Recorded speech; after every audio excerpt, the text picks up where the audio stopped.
Assalamualaikum warahmatullahi taala wabarakatuh. Kami dari kumpulan 7 yang terdiri daripada Syahirah binti Fahrudin Karimi, Hasmida binti Cik Manan, Nuraini binti Abdul Ghani dan Tuan Nur Azwani binti Tuan Ismail.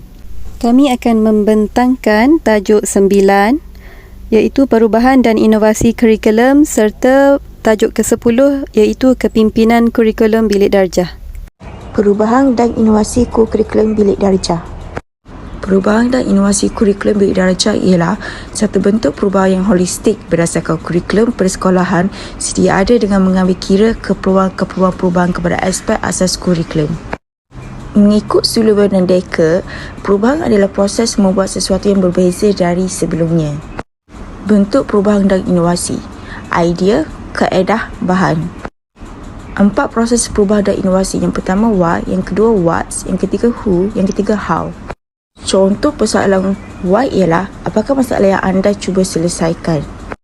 Contoh persoalan what ialah apakah rupa kejayaan dan kegagalan. Contoh persoalan who ialah siapakah yang terkesan dengan perubahan itu. Dan contoh persoalan how ialah bagaimanakah anda akan melaksanakan perubahan itu. Faktor mempengaruhi perubahan dan inovasi kurikulum bilik darjah. Yang pertama adalah faktor persekitaran, yang mana persekitaran kondisif mampu merangsang kelakuan dan maklum balas yang baik daripada pelajar. Yang kedua, sumber. Sumber boleh berubah mengikut kesesuaian asasnya seperti berikut: pengenalan kepada teknologi baru dan juga perubahan dalam sistem penyampaian. Yang ketiga ialah penglibatan, membantu meningkatkan kualiti pendidikan dan perubahan. Dan yang terakhir sekali adalah komunikasi, wujud hubungan secara langsung atau dengan perantaraan surat, radio, audio, telefon dan lain-lain. 6 komponen utama iaitu penyampai, penerima, medium, perantaraan maklumat, maklum balas dan gangguan. Komunikasi berkesan adalah seperti berikut: penyampaian maklumat dari satu sumber kepada penerima untuk mencapai sesuatu tujuan. Tahap penerimaan perubahan dan inovasi. Tahap yang pertama ialah tahap perintis, iaitu individu atau sekumpulan orang yang mencetuskan sesuatu inovasi. Yang kedua adalah pengguna awal, iaitu individu atau sekumpulan orang yang terawal dalam penerimaan sesuatu inovasi. Yang ketiga adalah majoriti awal, iaitu pengamal atau pengguna inovasi selepas satu tempoh yang kemudian berbanding dengan innovator dan early adapter. Yang ketiga ialah majoriti lewat, iaitu golongan yang menjadi pengikut atau penerima yang terakhir sesuatu inovasi, dan yang terakhir adalah ketinggalan, individu terakhir yang menerima sesuatu inovasi. Dimensi inovasi, faktor penentu kejayaan inovasi dan cabaran. Faktor penentu kejayaan inovasi ialah visi, kemahiran, insentif, sumber dan pelan tindakan. Cabaran inovasi ialah permulaan salah, kecewa, rintangan, insentif keliru dan berjaya. Kesimpulan, kurikulum sentiasa memerlukan perubahan bagi mengukuhkan dan mencapai hasrat negara bagi menghasilkan pelajar yang boleh memberi sumbangan kepada negara. Kepimpinan kurikulum bilik darjah. Konsep kepimpinan terbahagi kepada 3 iaitu pemimpin, pentadbir dan pengurus. Apa yang dimasukkan dengan kepimpinan? Kepimpinan adalah keupayaan dan kebijaksanaan seorang ketua dalam menguruskan dan mentadbir anggota kumpulannya untuk mencapai sesuatu matlamat yang telah ditetapkan. Kepimpinan kurikulum bilik darjah pula ialah di mana kemampuan seorang guru dalam mengurus, mentadbir dan mengawal selia kurikulum semasa pengajaran dan pembelajaran berlangsung. Pengurusan kurikulum bilik darjah kepimpinan guru. Kepimpinan guru terbahagi kepada 3 iaitu kepimpinan transformasi, kepimpinan kurikulum dan kepimpinan pengajaran. Ciri-ciri kepimpinan transformasi yang pertama, motivasi berinspirasi, iaitu bila mana guru yang cetuskan inspirasi kepada pelajar dia, sama ada melalui perbuatan ataupun kata. Ciri yang kedua ialah membina rangsangan intelektual, iaitu bila mana guru yang menggalakkan pelajar dia tu berfikir secara kreatif. Yang keseterusnya ialah pertimbangan berasaskan individu, di mana apabila guru tu dia peka terhadap pelajar dan hormat perbezaan pelajar tersebut, serta tidak jadikan perbezaan itu sebagai halangan. Berbeza dari segi apa? Beza dari segi tahap pelajar tu. Seterusnya ialah berfikiran terbuka, iaitu bila mana guru tu sentiasa belajar dan menilai kesalahan sendiri untuk perbaiki diri dan jadikan itu sebagai peluang dalam pembelajaran untuk membaiki diri sendiri. Seterusnya ialah memupuk pengaruh yang ideal, iaitu bila mana guru tu menunjukkan contoh yang baik kepada pelajar untuk diikuti. Ciri-ciri kepimpinan kurikulum iaitu keupayaan merancang pengajaran secara berkesan untuk membina rancangan pengajaran tahunan dan rancangan pengajaran harian. Seterusnya mengamalkan konsep flexibility, iaitu mana guru ni dia boleh amalkan konsep flexibility ketika melaksanakan tugas mereka.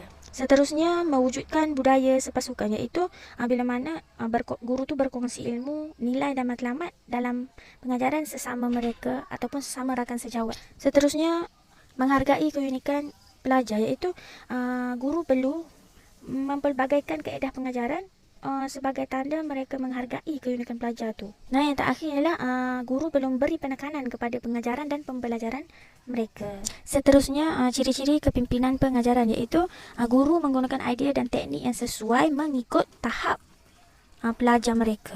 Guru juga perlu membuat refleksi untuk memperbaiki kelemahan diri tu dan berusaha untuk menjadi lebih cemerlang. Seterusnya apa yang penting adalah guru tu perlu ada kemahiran untuk melaksanakan pengajaran dan pembelajaran yang menarik.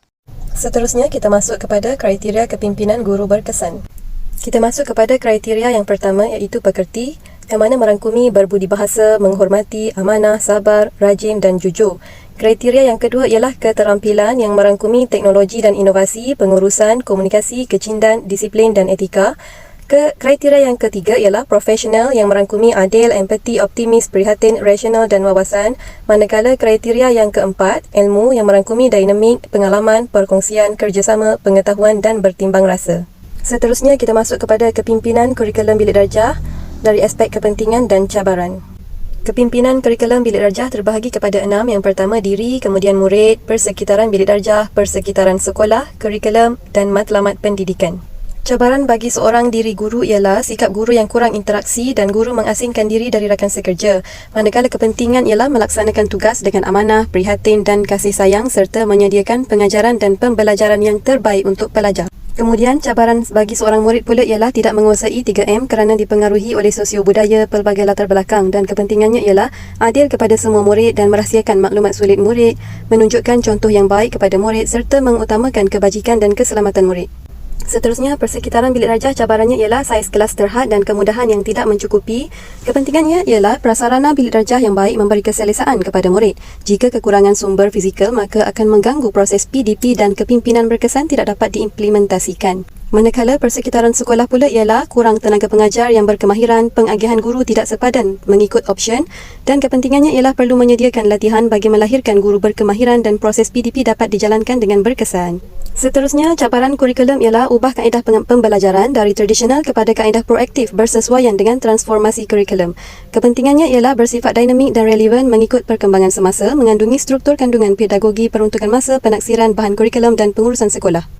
Manakala matlamat pendidikan pula ialah falsafah dan misi kurang difahami dan kurang dihayati. Kepentingannya ialah falsafah pendidikan dapat dicapai sepanjang sesi pengajaran dan pembelajaran yang dilakukan. Kesimpulannya, guru berperanan besar dalam membentuk insan yang berakhlak mulia dan unggul. Kepimpinan guru dalam bilik darjah mempengaruhi keadaan dan iklim serta tingkah laku pelajar di dalam bilik darjah. Kepimpinan guru yang mantap juga mampu membentuk suasana PDP yang cukup berkesan serta menimbulkan minat pelajar untuk terus belajar. Sekian dari kami. Wabillahi taufiq wal hidayah. Assalamualaikum warahmatullahi wabarakatuh.